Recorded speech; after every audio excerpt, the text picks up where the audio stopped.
Assalamualaikum warahmatullahi wabarakatuh. Hi, good morning. My name is Yuliati Ningrat. My student number is 5300633312. This is my second assignment of grammar analysis. I would like to explain about noun clauses and adjective clauses. The objective of this lesson is at the end of the lesson, students are able to identify noun clauses and adjective clauses. What is a clause? A clause is a group of words that function as one part of speech that includes a subject and a verb. The types of a clause are noun clause, adjective clause, and adverb clause. Here I just want to explain to you two clauses. Those are noun clause and adjective clause. Noun clause. Noun clause is a dependent clause that acts as a noun. It can be used as the subject, direct object, indirect object, object of a preposition, subject complement, or oppositive. Noun clauses contain 7 different nominal categories, among others, declarative subordinate clauses, interrogative subordinate clauses, exclamative subordinate clauses, to infinitive clauses, imparticiple clauses, bare infinitive clauses, and nominal passive participle clauses.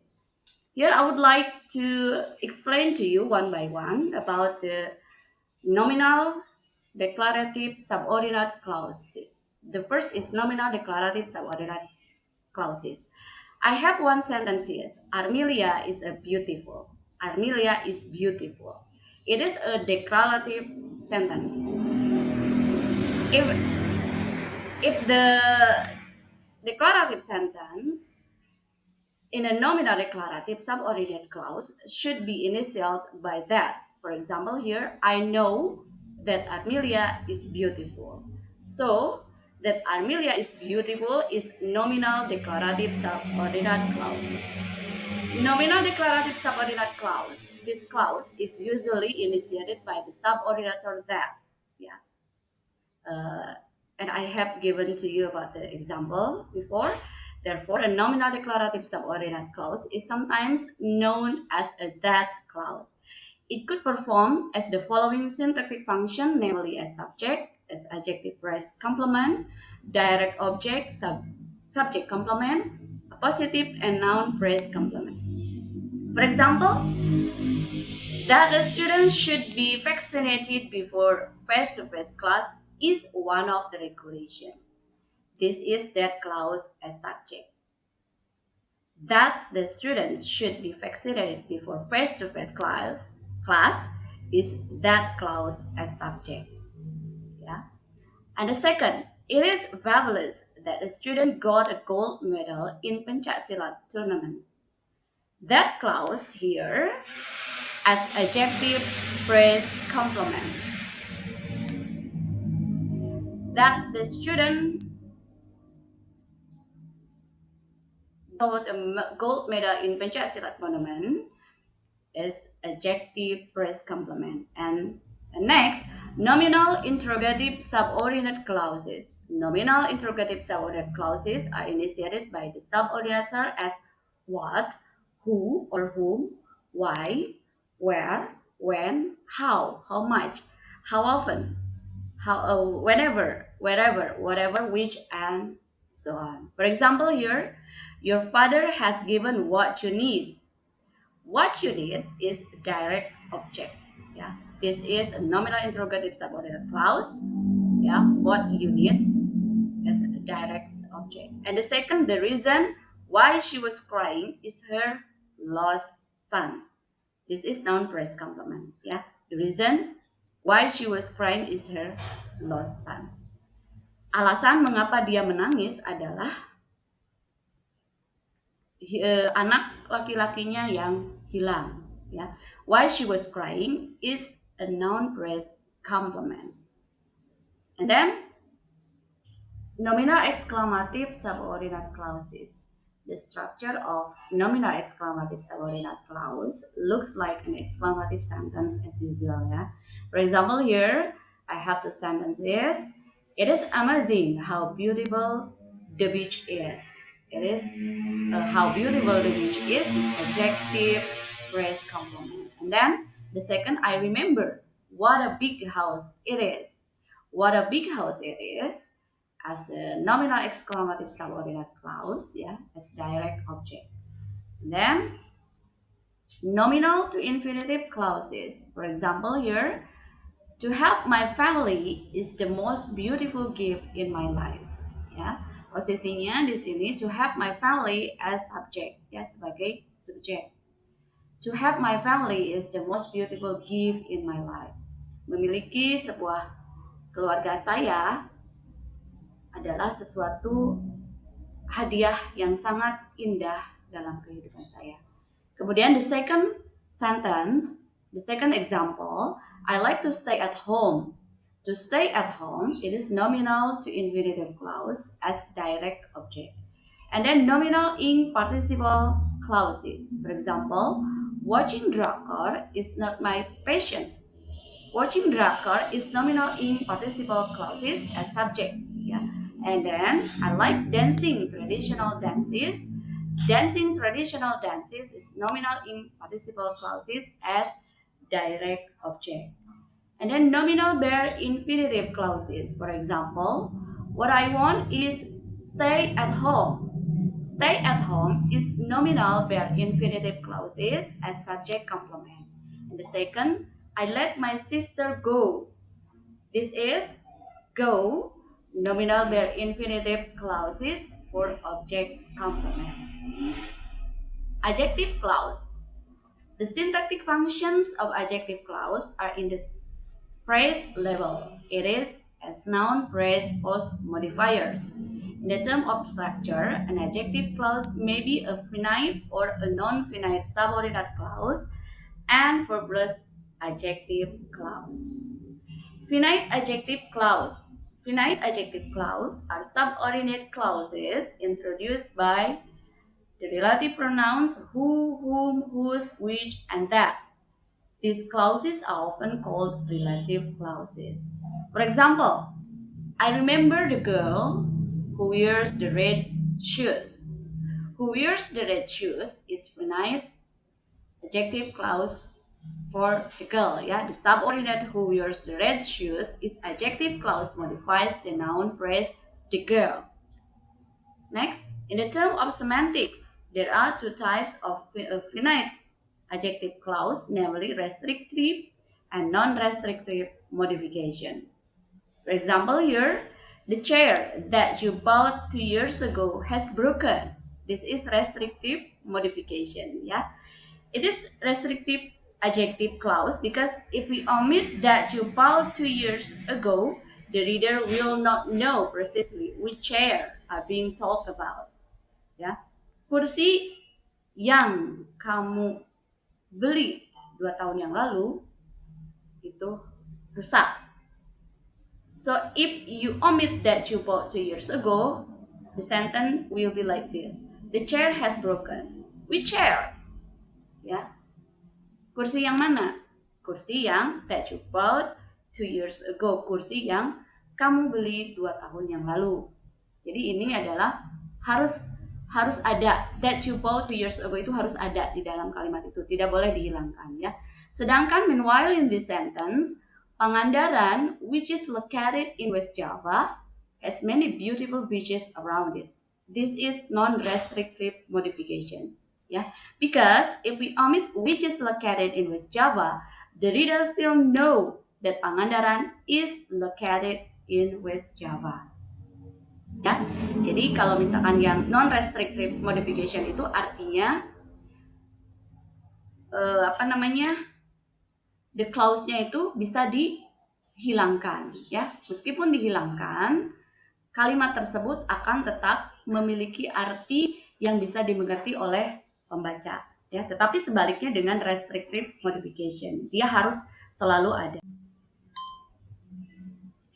Ya, this is the thing that you have to remember about restrictive and non-restrictive modification.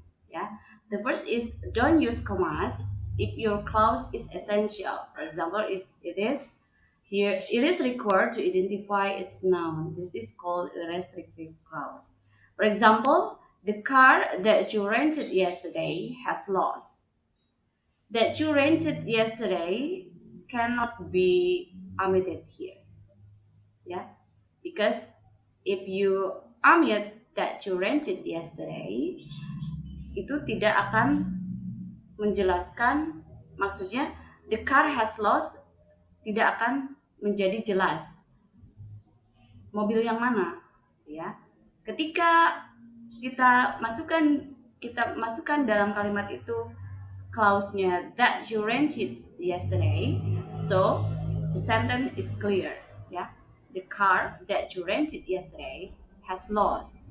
Mobil yang kamu sewa kemarin hilang. Yeah. So don't use commas if your clause is essential. This is called a restrictive clause. And the second, do use commas if your clause is just additional information. This is called a non-restrictive clause. For example, Fania, who always brings her red sunglasses, is a famous celebgram. If you omit who always brings her red sunglasses, jika kita hilangkan who always brings her red sunglassesnya, kalimatnya akan tetap memiliki makna dan pembaca akan tahu Fania itu yang mana, yaitu yang Fania itu adalah a famous celebgram. Fania adalah seorang selebgram yang terkenal, ya. So this is the thing that you have to remember, yeah, restrictive and non-restrictive modification. And now, let's continue to non-finite adjective clauses. A non-finite adjective clause is a subordinate clause that is based on the to infinitive or a participle. It contains a verb that doesn't show tense, which means it doesn't show the time at which something happened. The type of non-finite clauses are adjectival imparticiple subordinate clause, and then adjectival passive participle subordinate clause, adjectival to infinitive clause, and non-restrictive modification by non-finite clauses. Yeah, non-finite adjective clauses. Adjectival imparticiple subordinate clause. This is the example. The girl wearing the red sweater is my little daughter. The clause wearing the red sweater is post modifiers of noun phrase the girl, subject. Yeah. The imparticiple clause here doesn't show the tenses because it is non-finite clause. Yeah. The clause wearing the red sweater can be interpreted as wore, who is wearing, who was wearing, and so on, based on the context. Ya, jadi imparticiple di sini tidak mengandung makna tenses tertentu. Ya, ini hanya bisa dimengerti berdasarkan konteks dari kalimat tersebut. Ya, the girl wearing the red sweater is my little daughter. Ya. Okay, next, non-finite adjective clauses. The next is adjectival passive participle subordinate clause. For example, the speech delivered by the headmaster is being recorded. Yeah, the subordinate delivered by the headmaster is an adjective clause. It modifies the noun phrase the speech. Yeah, the tense is in this. The tense in this clause can be interpreted contextually. Ya, jadi sama dengan yang tadi in participle, ya. Delivered di sini juga tidak mengindikasikan pada tenses atau waktu tertentu, tetapi tensesnya di sini bisa diartikan secara dimengerti secara kontekstual dari kalimat yang diberikan. Yeah, now non-finite adjective clauses. Adjectival to infinitive clause. An adjectival to infinitive clause may correspond to relative clause whose relative pronoun is a subject, an object, or a prepositional complement. In this clause, the verb comes after the word to. For example, the boy to take a driving test is my neighbor. To take a driving test here, this one is adjectival to infinitive clause. Yeah, it modifies a subject. The boy to take a driving test is my neighbor. It can be interpreted as the boy who takes a driving test is my neighbor.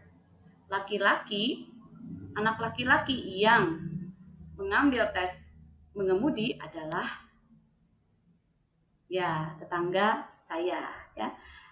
And another example here, the important thing for you to remember is to bring the jacket if you want to hike a mountain.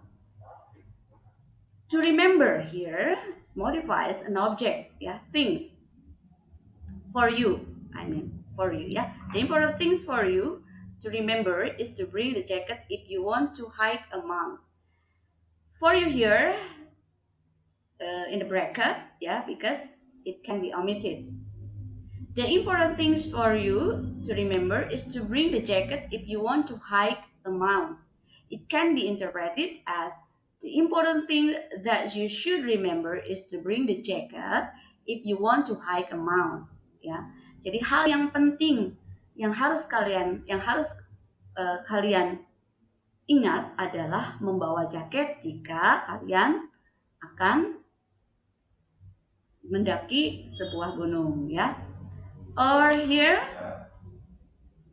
another example from the book of Prabha. Yeah, you are the one to spend my life with. To spend my life with is adjectival to infinitive clause. Ya, kamu adalah seseorang di mana saya ingin menghabiskan waktu bersama. Ya, okay. Next. Non-finite adjective clauses as non-restrictive modification by non-finite clauses.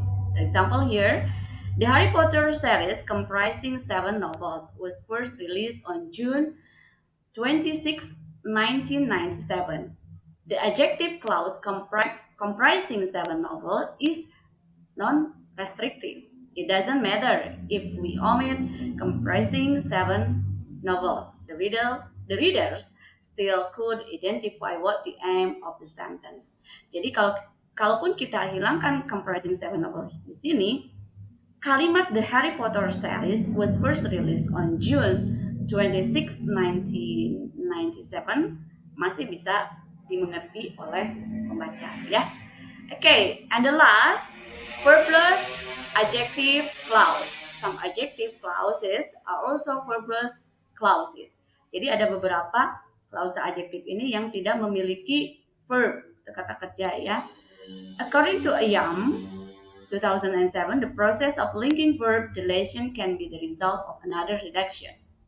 For example, from the finite clause to the non-finite, which is in turn reduced to be a verbless clause. Yeah? For example here, John believes that the prisoner is innocent. Yeah, this is from finite clause, yeah. And then become John believes the prisoners to be innocent. Yeah, it become finite clause to the non-finite. Yeah, and then the last, John believes the prisoner innocent. Yeah, it is reduced. It is turned to reduce to be a verbless clause. Jadi di sini tidak ada klausa untuk verbnya ya. Jadi John believes langsung the prisoners innocent. Okay, ya. Okay. That's all for this lesson for today ya. I hope you can get something from this session ya. Thanks for watching. I am Yuliati Ningrat. We'll close this session ya. See you next time. Assalamualaikum warahmatullahi wabarakatuh. Bye bye.